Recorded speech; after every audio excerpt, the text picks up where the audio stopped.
A luxury car dealer scoffs at a black millionaire who wishes to purchase an expensive vehicle but quickly turns pale when he discovers who her son is. He never anticipated this twist. The radiant showroom of Elite Motors glimmered under the afternoon sun. Its floor-to-ceiling windows showcased rows of immaculate luxury cars that captured every beam of light. Among them stood a metallic silver Aston Martin Vantage, its sleek lines appearing to invite Victoria Bennett as she entered through the glass doors. Blake Thompson, the dealership's owner, remained behind the main counter as Victoria approached the Aston Martin. He barely acknowledged her presence, continuing his conversation with another salesperson while occasionally emitting a loud laugh that reverberated off the walls. The dealership's other patrons, primarily older white men in tailored suits accompanied by younger women on their arms, navigated the space with the relaxed familiarity of those accustomed to opulence. They nodded at Blake in acknowledgement, members of an exclusive circle that operated on unspoken codes and assumptions. Victoria observed their behavior with a mix of amusement and resolve, recognizing the social dynamics and preparing herself for the challenge. "Excuse me," she finally said, gliding her hand along the car's sleek surface. "I would like to learn more about this model." Blake turned slowly, his icy blue eyes scanning her appearance with evident disdain. Despite her refined attire and poised demeanor, his lip curled slightly as he replied, "Perhaps you would be more comfortable at our used car lot across town." His tone dripped with condescension, each word deliberately chosen to insult. "This particular vehicle is quite exclusive. The Vantage is the pinnacle of British engineering and luxury." Victoria's spine stiffened imperceptibly, the silk of her gown rustling gently with the movement. Yet her voice remained steady, sharpened by years of dealing with men who underestimated her. "I'm well aware of Aston Martin's reputation," she responded, her tone professional and composed. "I'm particularly interested in this model's performance specifications and available customization options." Blake's laughter echoed through the showroom again, directed at her. "Ma'am, this Aston Martin costs more than most people earn in 5 years. I wouldn't want to waste your time." He turned to his colleague, sharing a knowing smirk. "You're wasting it right now," Victoria countered, her voice now carrying to the other customers in the dealership. "And you'll continue to waste it until you come here and show me this car." Blake's amusement shifted to irritation, his carefully maintained facade of sophistication cracking to reveal something uglier beneath. He hurried toward the black woman standing before him, a feigned smile plastered on his face for the sake of the other patrons. "Look," he said, his voice hardening as he stepped closer, invading her personal space in a manner intended to intimidate. "We have certain standards here at Elite Motors. We cater to a specific clientele. I'm sure you comprehend." He gestured toward the door again, this time more forcefully. "Perhaps you should leave before this becomes uncomfortable for everyone." Victoria stood her ground, the rich fabric of her gown catching the afternoon light as she raised her chin slightly. Years of breaking through barriers had taught her when to bend and when to stand firm. She recalled the countless meetings where she had been the only woman, the only person of color, striving to be heard and respected. This moment was no different. She was more than equipped for the challenge. "I'd like to speak to your supervisor," she said, fully aware of his response. It was a calculated move, intended to compel Blake to reveal the full extent of his bias. "I own this dealership," Blake asserted proudly, his chest puffing out, "and I'm requesting that you leave now." When Victoria didn't budge, Blake's face reddened, the flush creeping up from his collar to his hairline. "Security!" he shouted, reaching for his phone with manicured fingers. "And I'm calling the police. We don't need your kind causing trouble here." The last words were spat out with particular venom, and the mask of civility completely fell away as the situation escalated. Victoria remained composed, her mind already racing ahead to the potential consequences of Blake's actions. She had encountered discrimination before, but never so overtly or publicly. Part of her wanted to reveal her identity, to watch the color drain from Blake's face as he realized his mistake.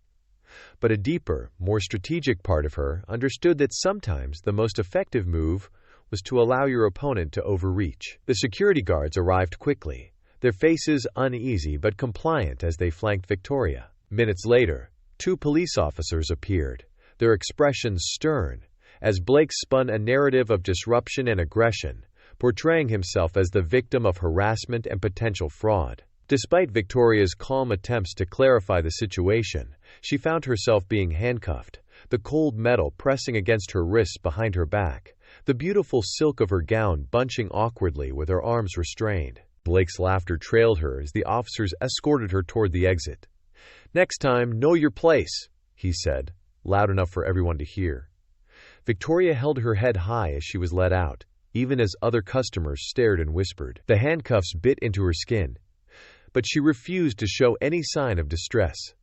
The wine silk of her gown seemed to deepen in hue under the harsh fluorescent lights, a stark contrast to the showroom's sterile whiteness as she was guided to the police car. A slight smile played at the corners of her mouth, a smile that would have alarmed Blake Thompson immensely had he noticed it.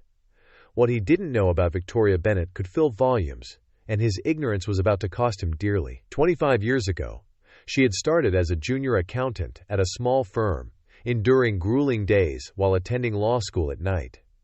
Her husband, Marcus Sr., had passed away when their son, Marcus Jr., Galatico, was just 2 years old, leaving her to raise him alone while chasing her dreams of success in the financial world. As the police car drove away from Elite Motors, Victoria's mind drifted to those early days of struggle and determination. She recalled the tiny apartment she and young Marcus had shared, the nights she'd spent studying while her son slept peacefully nearby, the sacrifices she'd made, the prejudices she'd overcome, and the unwavering belief in herself that had carried her through the darkest times. Through sheer determination, brilliant financial acumen, and a steadfast vision, Victoria built Bennett Financial Group from the ground up, transforming it into one of the most successful investment firms in the city.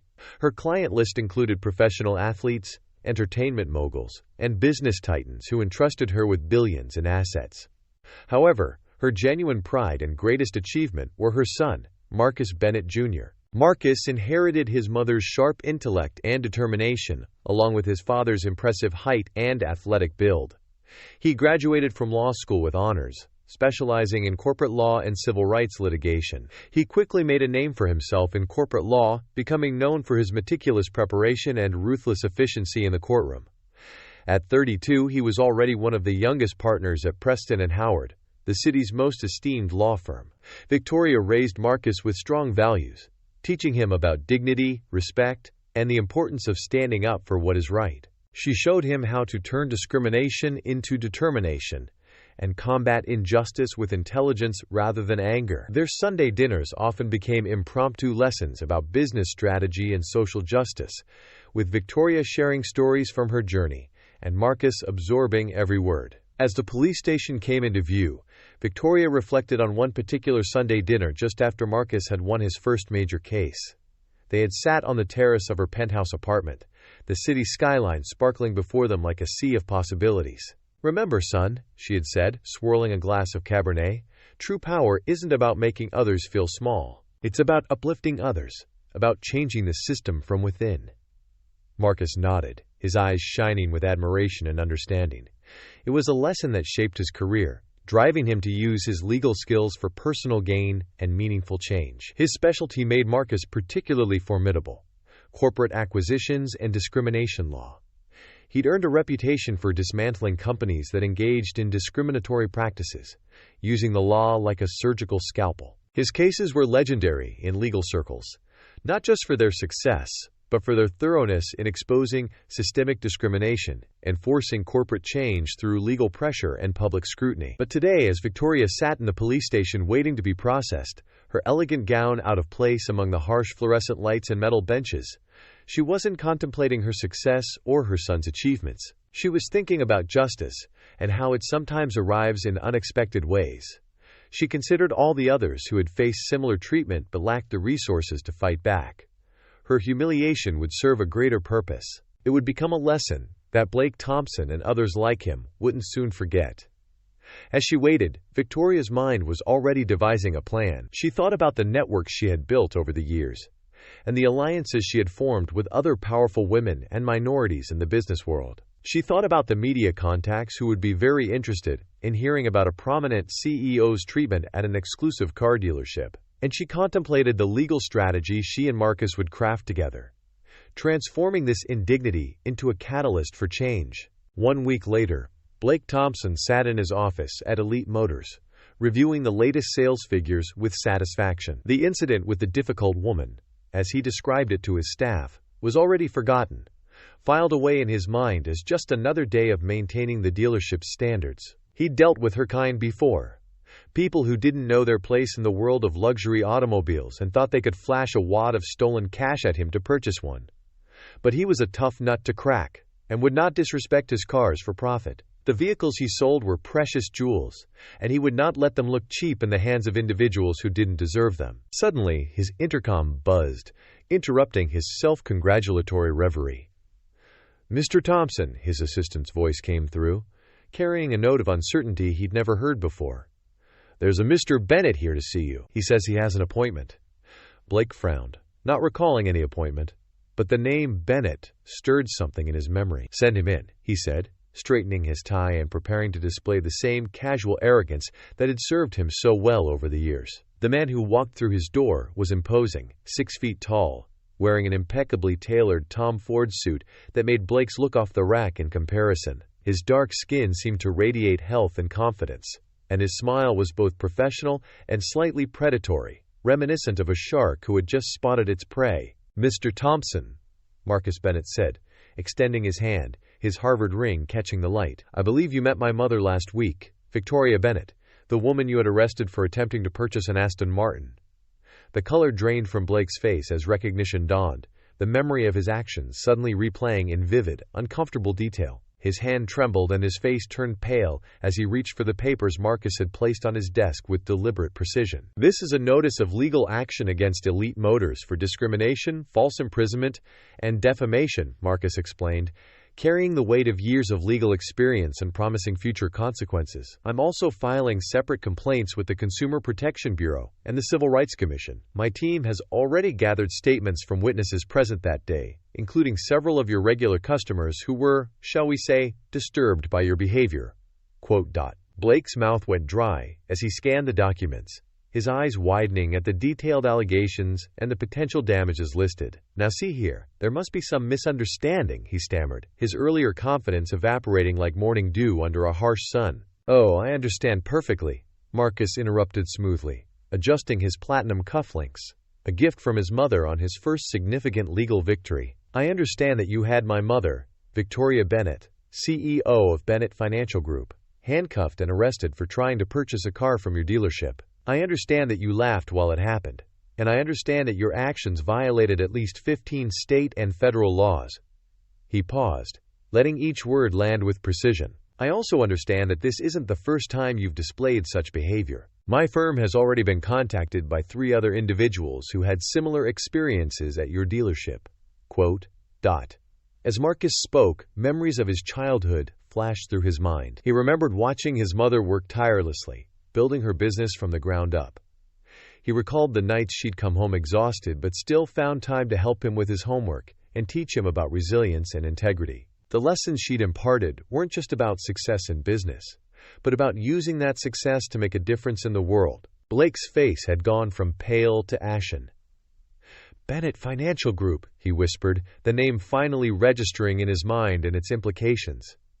"Yes," Marcus confirmed, a smile playing on his lips that matched his mother's from a week ago. "The same Bennett Financial Group that, as of this morning, owns a controlling interest in Luxury Motors International, your parent company." He paused to let that sink in. "Mother always taught me to invest wisely. It's amazing what you can accomplish with the right strategy and patience."